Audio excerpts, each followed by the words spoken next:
Hello everyone, स्वागत है आपका यूपीएससी हिंदी में। हम लोग देख रहे हैं 100 डेज सीरीज़, जिसमें हम लोग फोकस कर रहे हैं यूपी पीसीएस पे, आरओ एआरओ और साथ ही जो भी स्टेट सर्विसेज के अन्य एग्ज़ाम्स होंगे उसके लिए हम लोग पॉलिटी पढ़ रहे हैं। तो पॉलिटी का सेकेंड लेक्चर आज मैं स्टार्ट कर रही हूँ। फर्स्ट लेक्चर में हमने देखा था किस तरह से हमारा कॉन्स्टिट्यूशन का डेवलपमेंट होता है। ठीक है, तो कॉन्स्टिट्यूशनल डेवलपमेंट में हम लोग सारे लॉज पढ़ते हैं जो कि हमारा 1857 का विद्रोह हुआ था उससे पहले के जो भी लॉज बनाए गए थे ब्रिटिशर्स के द्वारा, और उसके बाद 1857 के बाद जो भी लॉज बनाए गए थे ब्रिटिशर्स के द्वारा, वो सभी हमने देख लिया है लेक्चर फर्स्ट में।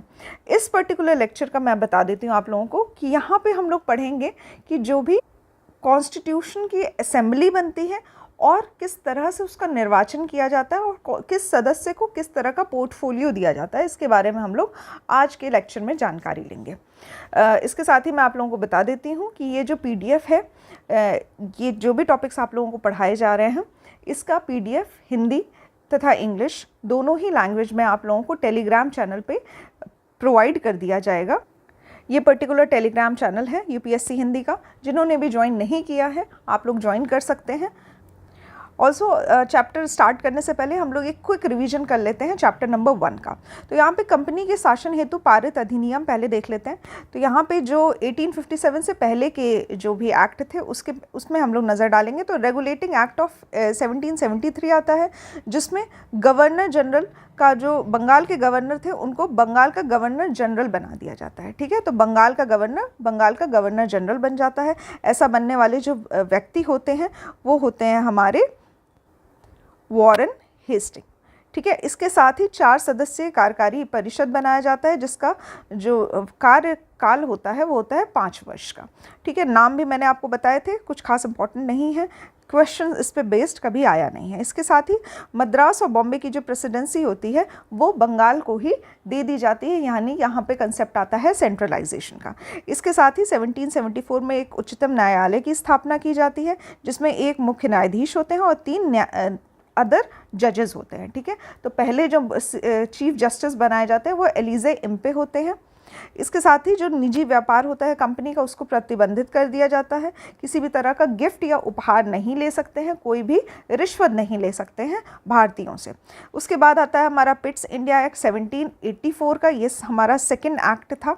Second act Pitt's India act, इसमें राजनीतिक और व्यापारिक कार्यों को सेपरेट कर दिया जाता है। ठीक है, तो पॉलिटिकल वर्क और जो कमर्शियल वर्क होता है वो अलग कर दिया जाता है। किस तरह से अलग किया जाता है कि दोनों के लिए एक सेपरेट बॉडी बना दी जाती है। एक निदेशक मंडल होता है जिसको बोर्ड ऑफ डायरेक्टर्स कहते हैं, और एक होता है हमारा बोर्ड ऑफ कंट्रोल, नियंत्रण बोर्ड होता है। ठीक है, तो निदेशक मंडल व्यापारिक कार्य यानी कि कमर्शियल वर्क को देखता है, और जो प्रबंधन है राजनीतिक मामलों का, पॉलिटिकल वर्क, वो बोर्ड ऑफ कंट्रोल देखता है। ठीक है, तो इस तरह से पिट्स इंडिया एक्ट इंपॉर्टेंट हो जाता है। फिर 1786 का एक्ट आता है जो कि खास कुछ इंपॉर्टेंट नहीं है। इसमें गवर्नर जनरल को विशेष परिस्थितियों में परिषद के निर्णय को निरस्त करने अथवा लागू करने का अधिकार दिया जाता है। ठीक है, कुछ भी इसमें खास नहीं है। इसके बाद हमारा एक्ट आता है 1793 का, जिसमें जो कंपनी का रूल होता है उसको 20 वर्षों के लिए बढ़ा दिया जाता है। 1813 में एक इम्पॉर्टेंट एक्ट आता है जिसमें भारतीयों की शिक्षा के लिए प्रतिवर्ष 1 लाख रुपए का खर्च किया जाता है, और यहाँ पे फोकस किया जाता है इंग्लिश एजुकेशन पे। ठीक है, तो इंग्लिश में एजुकेशन देंगे भारतीयों को, जिससे कि ब्रिटिशर्स को कम्युनिकेशन करने में, बातचीत करने में और अपना प्रभाव फैलाने में आसानी हो जाएगी। इसलिए इंग्लिश एजुकेशन उस टाइम पे दिया जाने लगा था, और इसके लिए प्रतिवर्ष 1 लाख रुपए खर्च करने का उपबंध किया गया था। ठीक है, तो 1813 का एक्ट इंपॉर्टेंट हो जाता है। इसके साथ ही जो एकाधिकार होता है, मोनोपोली जो होती है, वो कंपनी की समाप्त कर दी जाती है। सिर्फ 2 चीज़ें छोड़ के, एक चाय का व्यापार, टी ट्रेड, और दूसरा चाइना के साथ व्यापार। ठीक है, तो चाय और चीनी याद कर सकते हैं आप लोग, यहाँ पे चीनी का अर्थ है चीन के साथ व्यापार। 1833 का इंपॉर्टेंट एक्ट आता है जिसमें बंगाल के गवर्नर जनरल को संपूर्ण भारत का गवर्नर जनरल बना दिया जाता है। ठीक है, तो फिर से एक बार सेंट्रलाइजेशन का ही देख सकते हैं हम लोग, कॉन्सेप्ट यहाँ पे देखा जा रहा है। इसके साथ ही जो लॉर्ड विलियम बेंटिक है, याद रखिएगा, वॉरेन हेस्टिंग बंगाल के प्रथम गवर्नर जनरल बने थे, और अब बंगाल के गवर्नर जनरल से संपूर्ण भारत का गवर्नर जनरल बनाया जा रहा है, तो इस टाइम विलियम बेंटिक बन रहे हैं। ये दोनों ही सीधा वन लाइनर क्वेश्चन है जो कि अक्सर एग्जाम्स में पूछ लिए जाते हैं, ठीक है। तो संपूर्ण भारत का गवर्नर जनरल ऑफ इंडिया जिसको कहा जाएगा, governor general of India GGI, ये आपके विलियम बेंटिक होते हैं, ठीक है। उसके साथ ही 1833 में जो कंपनी का समस्त व्यापारिक कार्य था, कमर्शियल कार्य, वो सब खत्म कर दिया जाता है। अब इसको एक एडमिनिस्ट्रेटिव बॉडी बना दिया जाता है, ठीक है। अब सिर्फ एडमिनिस्ट्रेशन ही देखेगा जो हमारी ईस्ट इंडिया कंपनी है। इसके साथ ही गवर्नर जनरल की परिषद में एक लॉ मेंबर को ऐड कर दिया जाता है, जो कि होते हैं प्रथम लॉ मेंबर हमारे मैकाले बनते हैं। यहाँ पे मैकाले कानूनी सदस्य की तरह ऐड किए जाते हैं, और इसके साथ ही पूरे गवर्नर जनरल ऑफ इंडिया को संपूर्ण भारत के लिए लॉ बनाने का अधिकार दे दिया जाता है। फिर 1853 का चार्टर एक्ट आता है, जिसमें विधायी शक्तियाँ यानी कि लेजिस्लेटिव पावर्स और साथ ही कार्यपालिका शक्तियाँ यानी कि एग्जीक्यूटिव पावर्स को सेपरेट कर दिया जाता है, ठीक है। अब यहाँ पे लेजिस्लेटिव और एग्जीक्यूटिव दोनों को सेपरेट किया जा रहा है, और साथ ही भारतीय केंद्रीय Vidhan Parishad Indian central legislative council बनाई जाती है। सिविल सेवकों की भर्ती एवं चयन के लिए एक ओपन कंपटीशन, खुली प्रतियोगिता का आयोजन स्टार्ट किया जाता है। साथ ही इंडियंस को भी इसमें अनुमति दे दी जाती है, ठीक है। तो इंडियंस जाते थे फॉरेन यानी कि इंग्लैंड, वहाँ पे एग्ज़ाम देते थे, और अगर सेलेक्ट होते हैं तो वो सिविल सर्विसेज में आ सकते हैं, ठीक है। तो यहाँ पे इंडियंस को अनुमति प्रदान कर दी गई थी चार्टर एक्ट 1853 के द्वारा। इम्पॉर्टेंट है, डायरेक्ट इससे भी क्वेश्चन पूछे जाते हैं, कौन से वर्ष ब्रिटिशर्स ने अनुमति दे दी थी इंडियंस को सिविल सर्विसेज में पार्ट लेने के लिए। तो 1853 इसका आंसर हो जाएगा। उसके बाद 1857 का विद्रोह होता है, जिसके बाद ब्रिटिश ताज के शासनाधीन पारित कुछ अधिनियम जो है वो हम लोग पढ़ेंगे। तो इसमें पहला एक्ट आता है हमारा भारत शासन अधिनियम 1858, जिसमें कि ब्रिटिश ताज के अधीन हो जाता है इंडिया, और यहाँ पे गवर्नर जनरल को अब वॉइस रॉय बना दिया जाता है। एक और है, गवर्नर जनरल ऑफ इंडिया को अब बना दिया गया है वॉइस रॉय, ठीक है। तो ये भी एक इम्पॉर्टेंट हो जाता है, और प्रथम वॉइस रॉय बनते हैं हमारे लॉर्ड कैनिंग, ठीक है। इसके साथ ही एक नया पोस्ट बनाया जाता है, जिसे secretary of state of India कहा जाएगा। सेक्रेटरी ऑफ स्टेट भारत के राज्य सचिव, ठीक है। इसकी 15 सदस्यीय परिषद होगा, इंडियन काउंसिल होगा, और इसके बाद जो भी एक्ट आएंगे वो इंडियन काउंसिल एक्ट नाम से आएंगे, ठीक है। जैसे कि इसके बाद 1857 के बाद आता है इंडियन काउंसिल एक्ट 1861, ठीक है। 1861, अब यहाँ से इंडियन काउंसिल एक्ट स्टार्ट हो रहे हैं। तो पहला तो ये है कि कानून बनाने की प्रक्रिया में भारतीयों को शामिल करने की प्रक्रिया स्टार्ट कर दी गई थी। तो भारतीयों को शामिल कब से किया गया? 1857 के विद्रोह के बाद आया GOI 1858, जिसके बाद आया था इंडियन काउंसिल एक्ट 1861। इम्पॉर्टेंट है, याद रखिएगा ये भी 1861। इसके साथ ही डिसेंट्रलाइजेशन स्टार्ट कर दिया गया, ठीक है। तो अब यहाँ पे क्या हो रहा है, मद्रास और बॉम्बे की जो प्रेसिडेंसी है वो वापस कर दी गई है। अब इसको पुनः विधायी शक्तियाँ प्रदान कर दी गई है। इसके साथ ही वॉइसरॉय को आपातकाल की स्थिति में अध्यादेश ऑर्डिनेंस जारी करने की भी पावर दे दी गई थी, जो कि अधिकतम 6 माह तक इसकी अवधि थी, तब तक ये प्रभावी रह सकता था, ठीक है। तो यहाँ पे ऑर्डिनेंस जारी करने की शक्ति कहाँ से मिलती? एक्ट ऑफ 1867 से, इंडियन काउंसिल एक्ट 1867। इसके बाद 1892 का एक्ट आता है, इंडियन काउंसिल एक्ट 1892, जिसमें केंद्रीय और प्रांतीय विधान परिषदों के अतिरिक्त संख्या बढ़ा दी जाती है, ठीक है। तो यहाँ पे क्या हो रहा है कि अभी ये लेजिस्लेटिव काउंसिल जो सेंट्रल का है, साथ ही जो प्रोविंस का लेजिस्लेटिव काउंसिल है, इसमें संख्या बढ़ाई जा रही है, ठीक है। एडमिनिस्ट्रेशन करने के लिए ज़्यादा नियुक्त किए जा रहे हैं, नियुक्ति की जा रही है अंग्रेज़ों की भी और तथा भारतीयों की भी। इसके साथ ही केंद्रीय विधान परिषद में के भारतीय सदस्यों को वार्षिक बजट पर बहस करने की अनुमति दी जाती है। 6 दिन का आपको प्रायर नोटिस देना रहता है, और उसके बाद आप एक प्रश्न पूछने का अधिकार आपको मिल जाता है। हालांकि पूरक प्रश्न नहीं पूछ सकते, कोई भी सप्लीमेंट्री क्वेश्चंस नहीं पूछे जा सकते हैं, और साथ ही मतदान का भी अधिकार नहीं होता है, ठीक है। तो अभी थोड़ी थोड़ी पावर्स दी जा रही है। तो पहले तो हमने बजट पे बहस करने की अनुमति दी, और साथ ही 6 दिन का प्रायर नोटिस पे आप एक क्वेश्चन पूछ सकते हैं। इस तरह का 1892 में अधिकार दिया गया था इंडियंस को।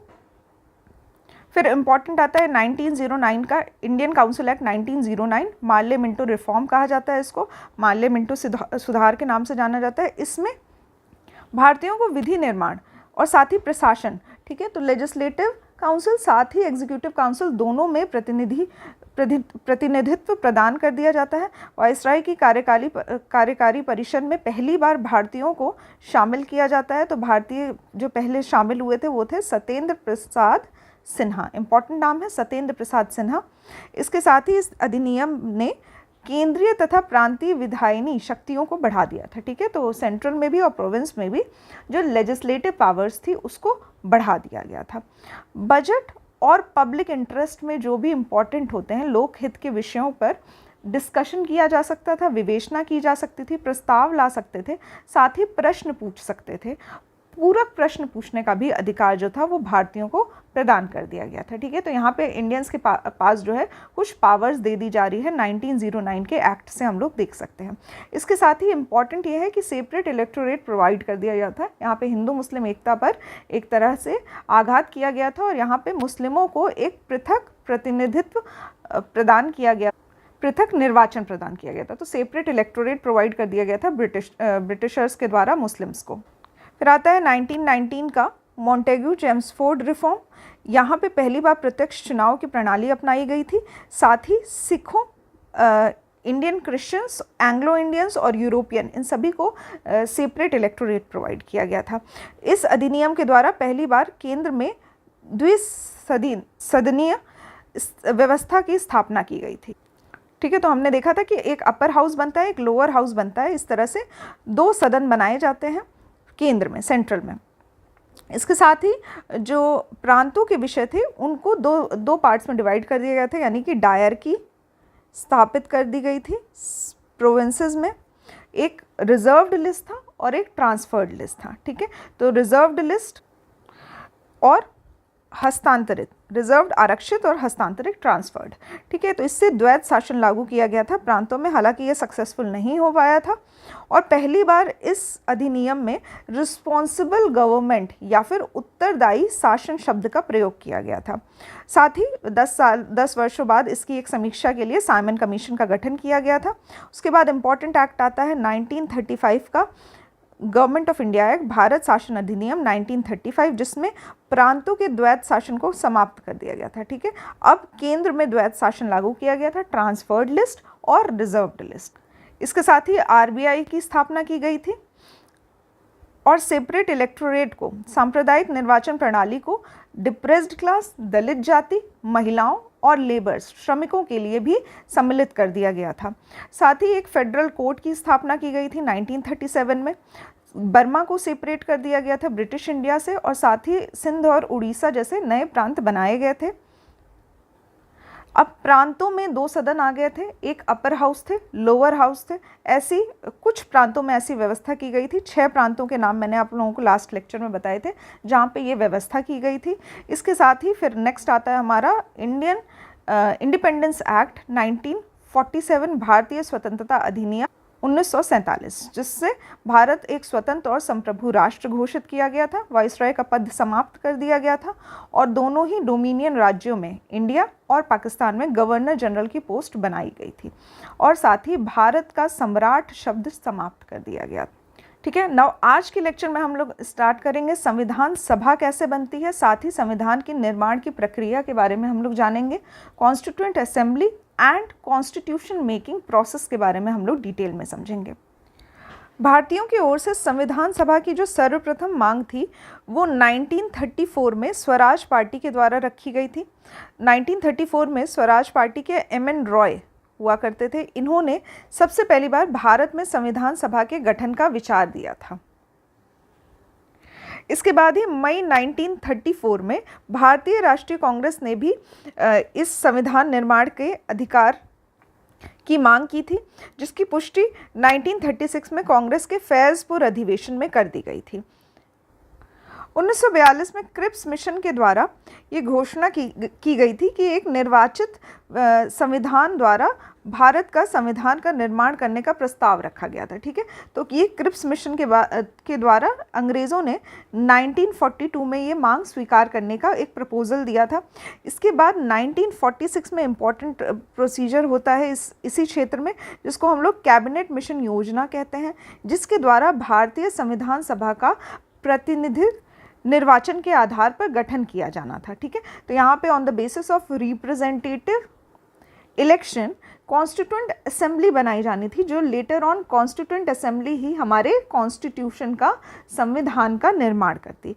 कैबिनेट मिशन की रिपोर्ट के अनुसार संविधान सभा निर्वाचित होनी थी, साथ ही प्रांतों का प्रतिनिधित्व जनसंख्या के आधार पर होना था। ठीक है, तो यहाँ पे on the basis of representative election constituent assembly के जो भी सदस्य होंगे उनको नियुक्त किया जाएगा। साथ ही हर प्रोविंस का जिस तरह की उसकी जनसंख्या होगी, हर प्रांत में जिस तरह की जनसंख्या होगी, उसी आधार पे डिसाइड होगा कि उस पर्टिकुलर एरिया से कॉन्स्टिट्यूएंट असेंबली में कितने व्यक्ति होने चाहिए। ठीक है, तो इस तरह से ये प्रतिनिधित्व जनसंख्या के आधार पे निर्णय लिया जाएगा कि कितने पर्टिकुलर लोग उस पर्टिकुलर प्रोविंस से होने चाहिए संविधान सभा में। इसके तहत मोटे तौर पे प्रति 10 लाख व्यक्तियों पर एक प्रतिनिधि के निर्वाचन की व्यवस्था प्रस्तावित की गई थी। मतलब यदि किसी प्रोविंस की जो जनसंख्या है वो 10 लाख है, तो वहाँ से एक प्रतिनिधि होगा कॉन्स्टिट्यूएंट असेंबली में। इस तरह से संविधान सभा के कुल सदस्य जो थे वो थे 389, ये निर्धारित किया गया था 389, जिसमें से 296 जो थे वो सीधे ब्रिटिश भारत के थे। मतलब वो सभी प्रांत जो ब्रिटिशर्स के डायरेक्ट कंट्रोल में थे, डायरेक्ट अधीन थे, उसको ब्रिटिश भारत कहा जाता था। और इसके साथ ही 93 सीट जो थी वो देसी रियासतों के पास थी, प्रिंसली स्टेट्स को आवंटित की गई थी। ठीक है, तो यहाँ पे 296 और 93 का डिवीज़न किया गया है। ब्रिटिश भारत को आवंटित 296 सीटों में 292 सदस्यों का चुनाव 11 गवर्नर के प्रांतों से किया जाना था। ठीक है, तो कुछ प्रोविंस ऐसे थे, ये जो 296 हैं ब्रिटिश भारत में, इनमें से कुछ प्रोविंस ऐसे थे जिसमें गवर्नर थे। ठीक है, तो 11 प्रांत ऐसे थे जिसमें गवर्नर थे और 4 प्रांत ऐसे थे जो अभी कमिश्नर्स के अंडर में आते थे। चीफ कमिश्नर या फिर मुख्य आयुक्त के प्रांत माने जाते थे। तो इसमें से जो 292 सीट थी वो तो 11 गवर्नर के प्रांतों की थी, और साथ ही जो 4 सीटें थी ये 4 जो मुख्य आयुक्त के प्रांत थे उनको प्रोवाइड की गई थी। ठीक है, तो इस तरह से ये डिवीज़न किया गया था। ठीक है, यहाँ पे मैं फिर से आपको एक्सप्लेन कर देती हूँ कि टोटल नंबर ऑफ सीट थी 389 थी, और साथ में 296 जो थी वो ब्रिटिश इंडिया के अंडर आती थी। मतलब वो सभी प्रांत जो ब्रिटिशर्स के डायरेक्ट कंट्रोल में थे, और 93 जो थी वो प्रिंसली स्टेट्स को दी गई थी।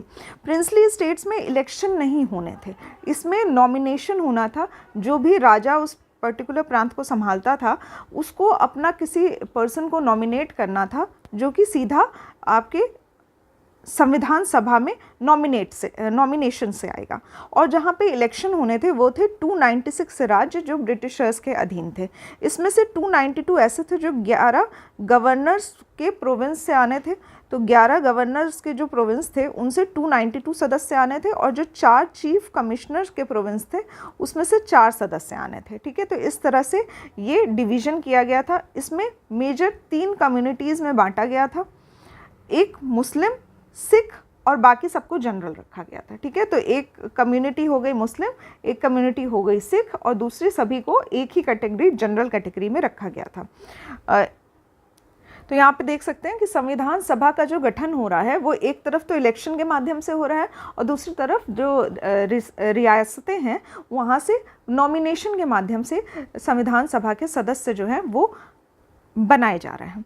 इसके साथ ही संविधान सभा के लिए जो चुनाव होने थे वो जुलाई अगस्त 1946 में संपन्न हुए, जिसमें से 296 जो सीटें थी ब्रिटिश इंडिया की, उसमें से कांग्रेस को 208 सीटें मिली, मुस्लिम लीग को 73 सीटें मिले, और साथ ही जो स्वतंत्र सदस्य थे उनको 15 सीटें मिलती है। ठीक है, तो यहाँ पे ये भी डेटा इंपॉर्टेंट है, याद कर सकते हैं आप लोग। 208 कांग्रेस को मिलती है, 73 मुस्लिम लीग को मिलती है, और बाकी जो स्वतंत्र सदस्य हैं उनको 15 सीटें मिलती हैं। जो प्रिंसली स्टेट्स होते हैं वो संविधान सभा से खासा खुश नहीं रहते हैं, तो इसलिए वो उसमें भाग नहीं लेते हैं। लेकिन हालांकि 1947 तक आते आते 28 अप्रैल 1947 के प्रारंभ जो संविधान सभा के तृतीय अधिवेशन होता है, इसमें इन लोगों ने पहली बार अपनी सदस्यता दिखाई होती है और यहाँ पे ये शामिल होते हैं इसमें, ठीक है। तो यहाँ पे पहले तो शामिल नहीं होते हैं, बाद में 1947 के आसपास जब इनको पता चल जाता है कि संविधान सभा बनेगी, साथ ही जो ब्रिटिशर्स हैं वो भारत छोड़ के जाने वाले हैं, तो उनके अपने भविष्य के बारे में सोचते हुए इन्होंने भी संविधान सभा में पार्ट लेने के लिए निर्णय लिया। इसके साथ ही जो संविधान सभा बनी थी, इसमें जो इलेक्शन हो रहे हैं ये अप्रत्यक्ष निर्वाचन था, मतलब इनडायरेक्ट इलेक्शन था। इनडायरेक्ट कैसे था? क्योंकि इसमें डायरेक्टली जो इंडिया के लोग थे, जो सिटीजन थे इंडिया के, वो डायरेक्टली पार्ट नहीं ले रहे हैं इस इलेक्शन में। यहाँ पे निर्वाचन मंडल के रूप में प्रांतों की विधानसभाओं में इलेक्शन हो रहा है, ठीक है। तो लेजिस्लेटिव असेंबली के जो मेंबर्स हैं हर प्रोविंस में, सिर्फ वही लोग इस इलेक्शन में पार्ट ले सकते थे। इसके साथ ही जो निर्वाचन का अधिकार था वो भी लिमिटेड लोगों को ही दिया गया था, जो कि 1935 के अधिनियम के अनुसार किस प्रकार का टैक्स दिया जाता है, शिक्षा तथा संपत्ति के आधार पर लिमिटेड ही लोगों को ही इलेक्शन का अधिकार दिया गया था। इसके बाद 20 नवंबर 1946 को वाइसरॉय ने निर्वाचित प्रतिनिधियों को आमंत्रित किया तथा 9 दिसंबर 1946 को संविधान सभा की पहली बैठक हुई थी, इसका आयोजन हुआ, ठीक है। तो 9 दिसंबर 1946 को पहली बार जब सभा का बैठक हो रहा है, उसमें सिर्फ 207 सदस्य ही प्रेजेंट थे, जिसमें 9 महिलाएं थीं। इसकी जो प्रथम बैठक हुई थी उसके लिए कोई अस्थायी अध्यक्ष बनाना था, तो जो सभी सदस्यों में सबसे ज़्यादा उम्र के थे, डॉक्टर सच्चिदानंद सिन्हा, उन्हीं को अस्थायी अध्यक्ष घोषित कर दिया गया था प्रथम बैठक के लिए। इसकी दूसरी बैठक होती है 11 दिसंबर 1946 को। इस टाइम स्थायी अध्यक्ष के रूप में निर्विरोध चुना जाता है डॉक्टर राजेंद्र प्रसाद को। फिर इसी के 2 दिन बाद 13 दिसंबर को तीसरी बैठक होती है, जिसमें जवाहरलाल नेहरू ने संविधान सभा में उद्देश्य प्रस्ताव प्रस्तुत किया था, जिसको ऑब्जेक्टिव रेजोल्यूशन भी कहते हैं।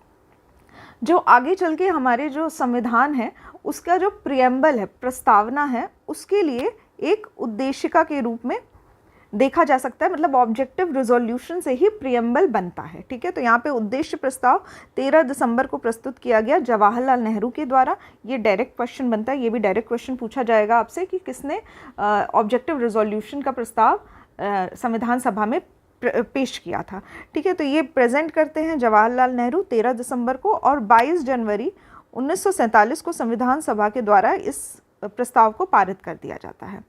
3 जून 1947 को माउंट बेटन योजना के तहत विभाजन के परिणाम स्वरूप पाकिस्तान और इंडिया 2 स्टेट्स बनाए जाते हैं, 2 डोमिनियंस बनाए जाते हैं, और दोनों के लिए ही एक पृथक संविधान सभा का गठन किया जाता है, ठीक है। तो यहाँ पे सेपरेट कॉन्स्टिट्यूएंट असेंबली बनती है, वहाँ के लिए पाकिस्तान के लिए अलग दूसरी कॉन्स्टिट्यूएंट असेंबली बनाई जाती है।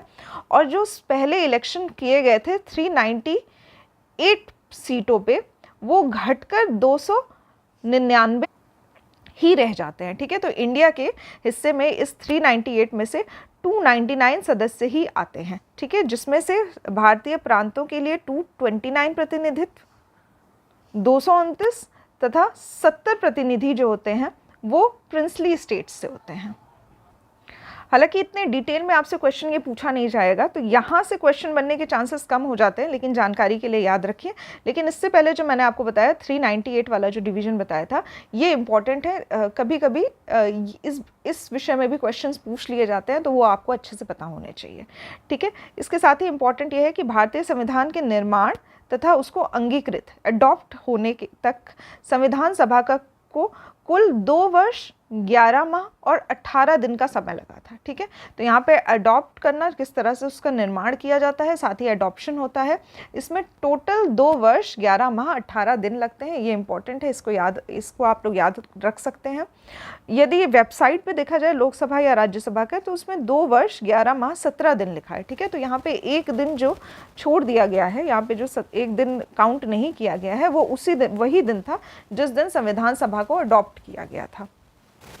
इसके साथ भी इस पूरे कुल अवधि में जो 165 दिन की अवधि थी, इसमें 11 अधिवेशन होते हैं, ठीक है। 11 सेशंस किए जाते हैं, जिसमें से 114 दिन संविधान के प्रारूप पर विचार किया जाता है।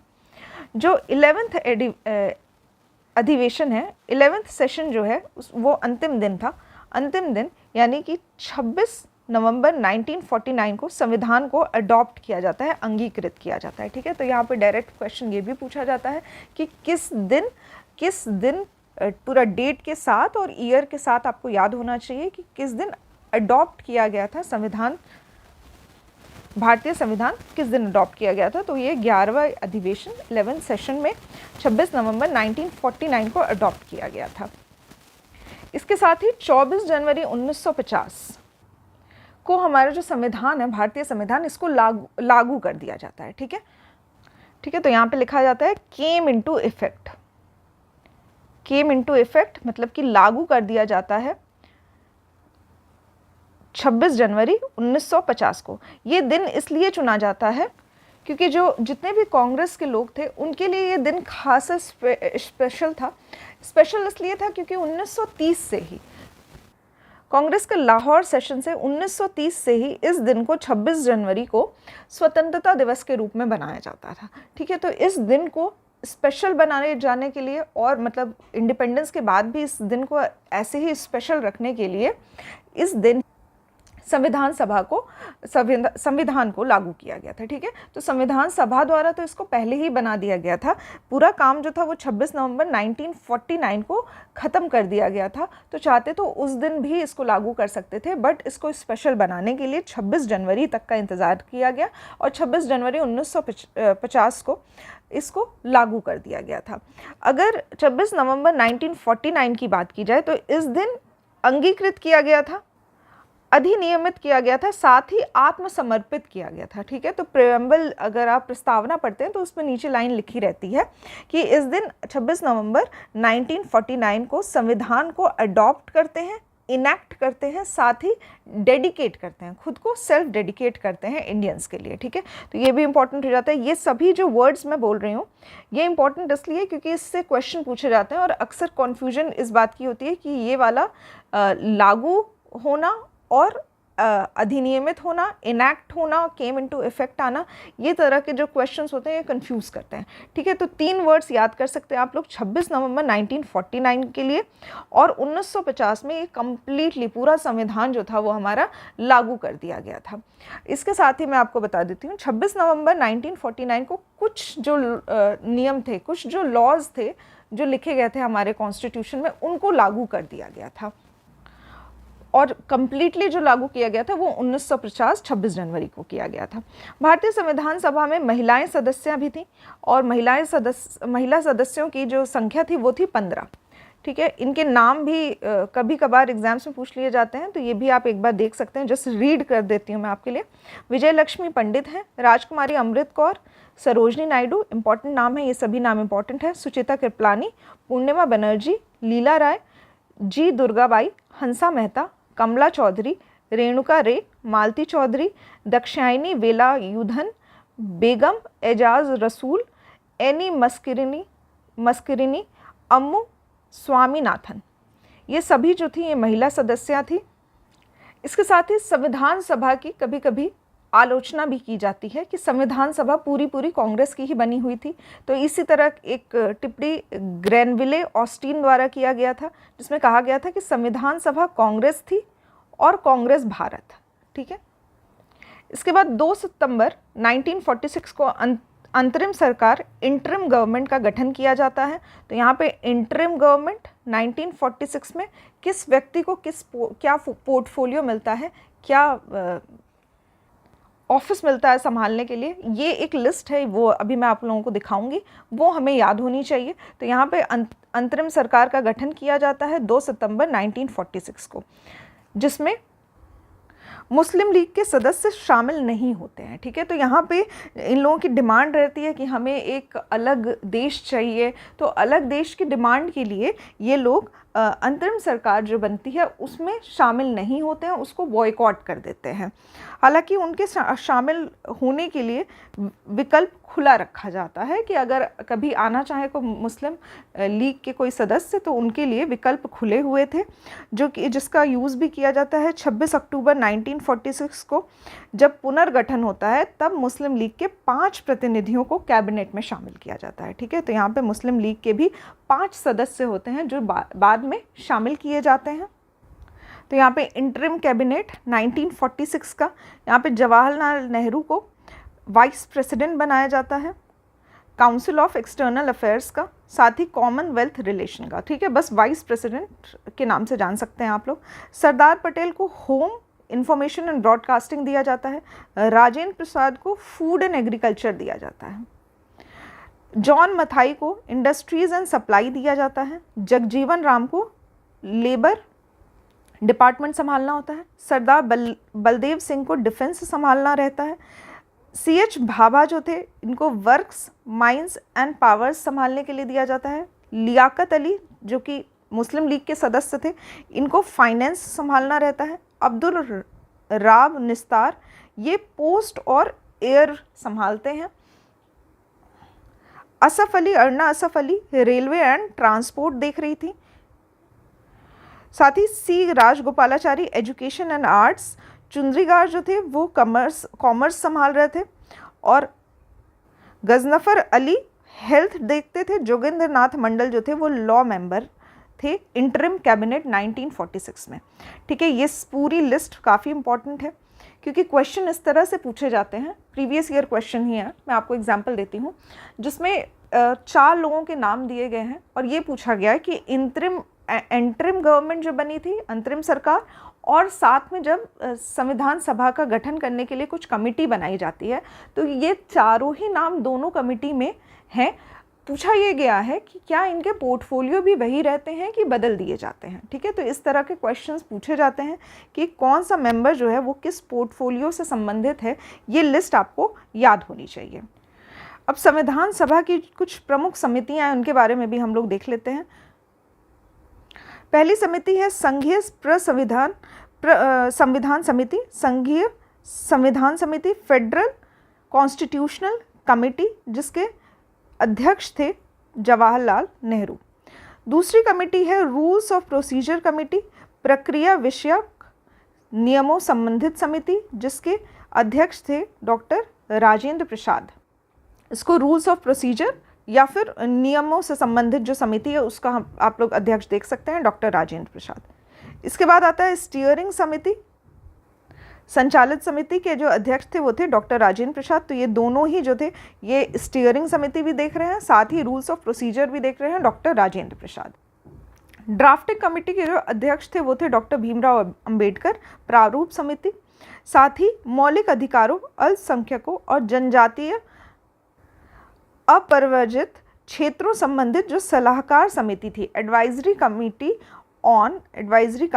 On fundamental rights, minorities, tribes, excluded area, ये सरदार पटेल जी को दी गई थी। ठीक है, तो इस तरह से minorities, fundamental rights, tribes, excluded area की जो एडवाइजरी कमेटी थी वो सरदार पटेल संभाल रहे थे। ठीक है, इसके साथ ही जो ये कमेटी है इसके कुछ सब कमेटी बनाई गई थी, जैसे फंडामेंटल राइट्स की सब कमेटी बनाई गई थी जिसके अध्यक्ष थे JB कृपलानी। ठीक है, तो यहाँ पे फंडामेंटल राइट्स की सब कमेटी के अध्यक्ष थे JB Kripalani. Minorities sub committee के अध्यक्ष थे HC मुखर्जी, और साथ ही north east frontier tribal areas के सब कमेटी के अध्यक्ष थे गोपीनाथ बारदोली। नेक्स्ट जो एक्सक्लूडेड और पार्शली एक्सक्लूडेड एरिया हैं ये AV ठक्कर संभाल रहे थे। ठीक है, तो यहाँ ये भी इम्पोर्टेंट हो जाता है। जवाहरलाल नेहरू फेडरल पावर संबंधित जो समिति थी उसको संभाल रहे थे।